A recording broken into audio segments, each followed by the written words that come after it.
lalu sebenarnya saya pernah mewawancara salah satu dokter hewan membahas soal tokso yang terjadi pada manusia.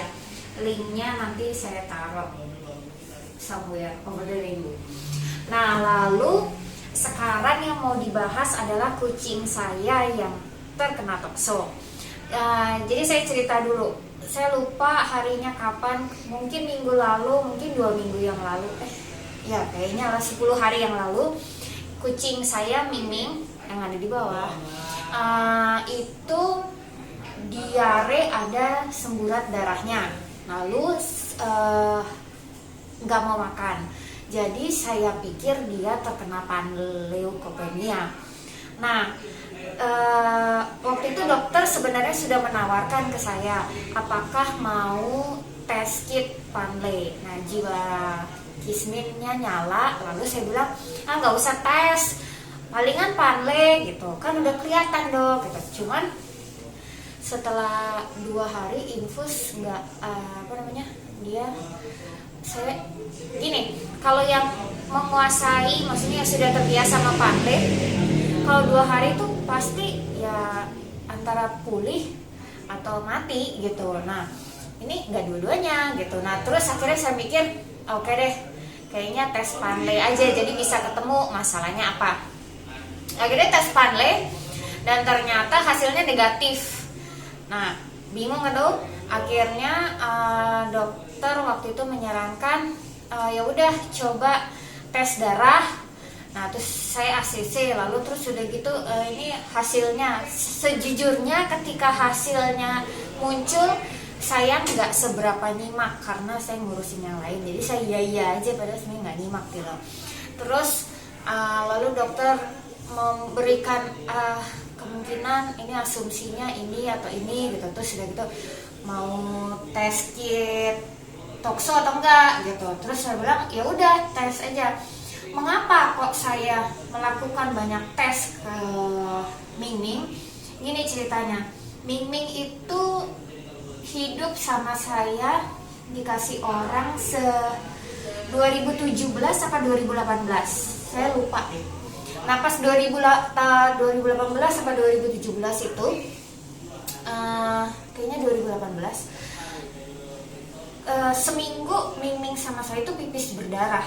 Nah waktu itu satu yang akhirnya saya bawa berobat ke dokter Tias di Pet Shop Indonesia waktu itu. Terus dibawain obat pulang karena Ming kan kucing betina, jadi nggak mungkin pasang kateter segala macam gitu. Nah minum obat pulih, terus nggak lama kambuh lagi minum obat. Nah jadi itu riwayatnya si Ming ya. Jadi beberapa hari sebelum Ming ngedrop itu saya sempat lihat kok ini pipisnya ada semburat darah gitu. Saya akhirnya niatin, udah deh kali ini mengingat Ming juga anaknya kurus gitu, saya udah niatin tuh ntar tes darah deh gitu, pengen tahu sebenarnya Ming ini masalahnya apa. Cuman balik lagi jiwa kisminnya nyala. Saya mikir gini, ngapain tes darah deh, kan Ming nggak ada keluhan, nggak masalah makan minum, nggak ada diare gitu. Jadi saya kayak nunda-nunda, baru meledak. Saya udah feeling di hari Senin, lalu saya tunda hari Kamis Ming ngedrop, diare, ada semburat darahnya, terus nggak mau makan, lemes gitu. Jadi akhirnya ya ini Ming. Jadi Ming tuh kalau hidup di rumah tuh memang biasa soliter di kamar sendiri. Nggak ada yang bertiga, dia ada Tegar, Ming sama Bella Utung gitu. Nah jadi abis ini saya akan wawancara dokter hewan yang menangani untuk kembali menceritakan bagian yang saya cuman oke padahal sebenarnya nggak nyambung gitu kan. Maksudnya sebenarnya nggak ngerti amat gitu, tapi saya aja gitu. Oke deh, sekarang kita ada Dokter Tina. Dokter Tina adalah yang menangani ini. Halo, selamat sore Di Sobat Satwa. Ya betul. Monggo dok, silakan. Jadi sebenarnya awal Ming masuk itu bukan saya yang menerima, tapi sejawat saya. Lalu pada esokan harinya awalnya tuh Ming itu datang dengan gejala diare berdarah dan lemas, tidak mau makan. Akhirnya Betul kata Mbak Vivi, sudah disarankan untuk cek panle karena setiap ada datang ke klinik dengan keluhan lemas terus ada diare, pasti kita mengarah ke virus tersebut karena sedang outbreak saat ini. Lalu saat itu Mbak Vivi sangat yakin kalau misalnya itu panle, jadi beliau tidak usah cek-cek test kit, langsung aja diobatin. Oke, akhirnya karena sebelumnya juga kita bertanya, diare itu kan bisa dari cacingan juga untuk yang basic. Ternyata Mbak Vivi sudah memberikan obat cacing 1 bulan yang lalu kurang lebih.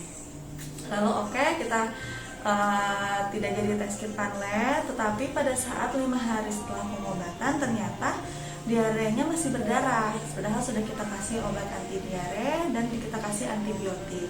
Lalu kita menyarankan lagi ke Mbak Vivi apakah mau dicek panle untuk memastikan, karena kan kalau misalnya kita tidak bisa memastikan, kita tidak bisa mencari diagnosa yang lain. Sebenarnya bisa, tapi kita terfokus kepada pharmacopoeia virus ini.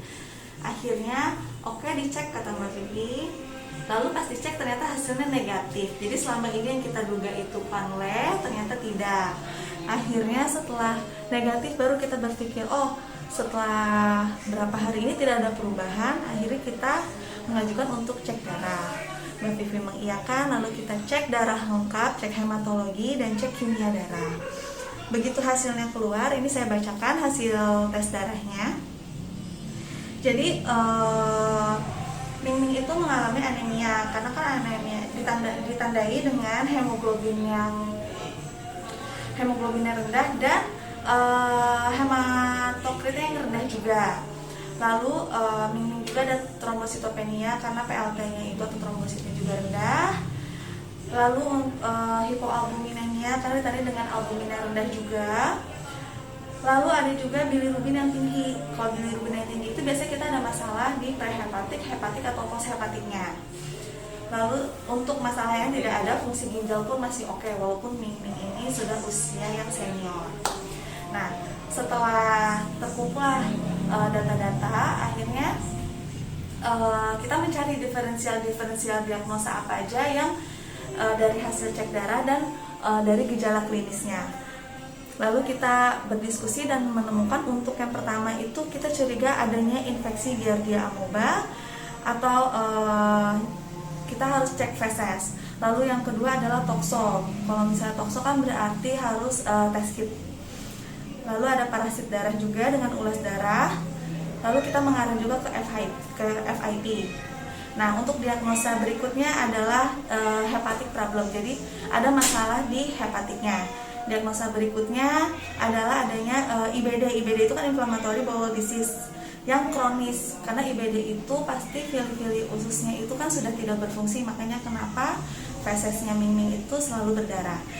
Nah, lalu kita cobalah untuk tes tokso, ternyata hasil tes tokso itu positif. Berhentilah kita di diagnosa tersebut karena itu adalah diferensial diagnosa yang pertama adalah tes kit, lalu kita tes kit ternyata positif, akhirnya kita terapilah Ming selama 1 bulan ini.